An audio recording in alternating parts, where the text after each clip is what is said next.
This is an excerpt from a story I wrote called Another Fall, which is very loosely based upon Edgar Allan Poe's The Fall of the House of Usher.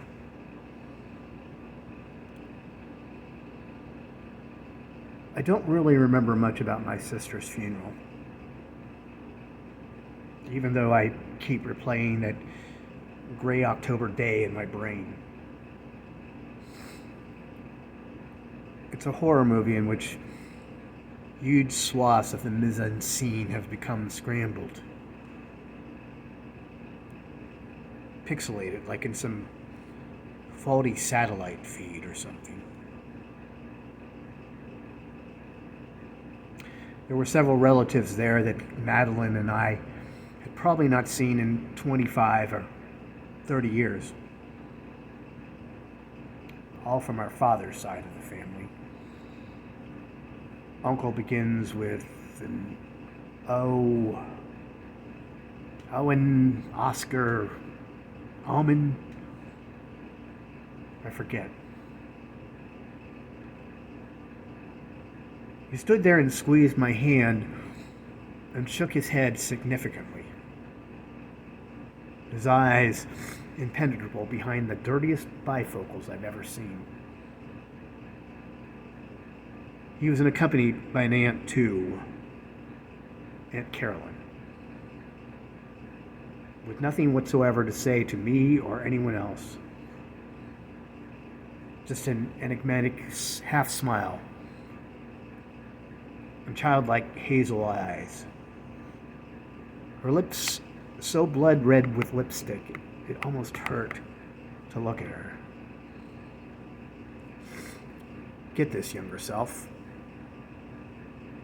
In 1986 or thereabouts, Aunt Caroline, who was incredibly popular in 60s high school, will try to commit suicide by swallowing rat poison because her husband, the fullback in that 60s high school, will no longer find her attractive after 3 kids.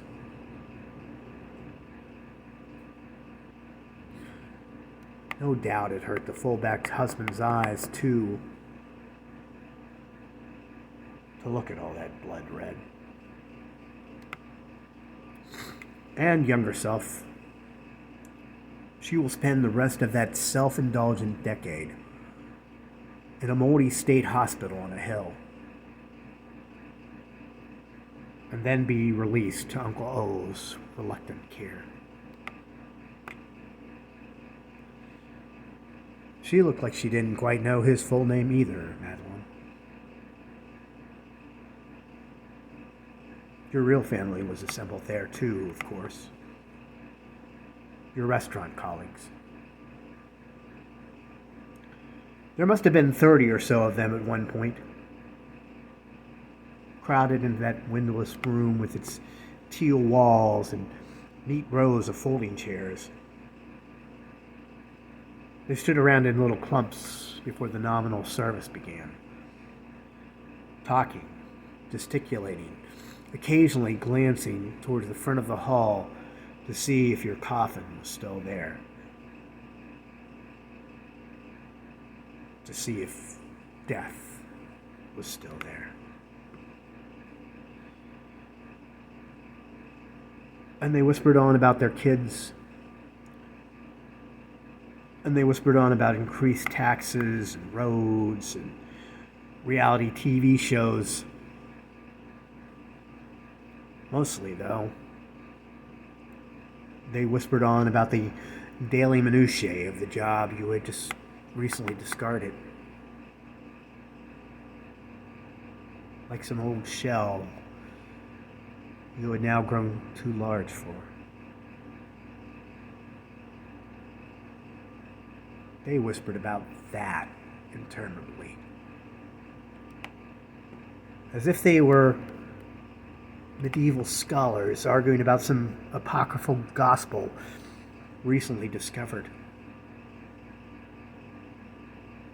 All the while, their nervous eyes drifting towards your beer, the center of gravity here. as if they half expected you to rise up from your silk-lined box, as if they desired it and dreaded it equally. And you just continued to lie there, dead, my sister. The ultimate arbiter of all these discussions. In your mahogany casket, surrounded by forests of roses and oriental lilies, white gladiola, so gone, so still, so old looking now. I could not even steel myself to cross the room and kneel on that plush kneeler in front of your dummy of a body. I just sat in one of those folding chairs at the back of the hall,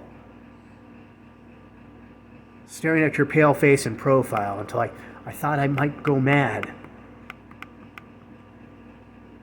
Until I thought I might explode and tell all those usurpers here to stop whispering about the religious minutiae outside. Sorry for your loss. Sorry for your loss. Sorry for your loss. A choir of tone-deaf voices kept whispering that phrase over and over in my ears.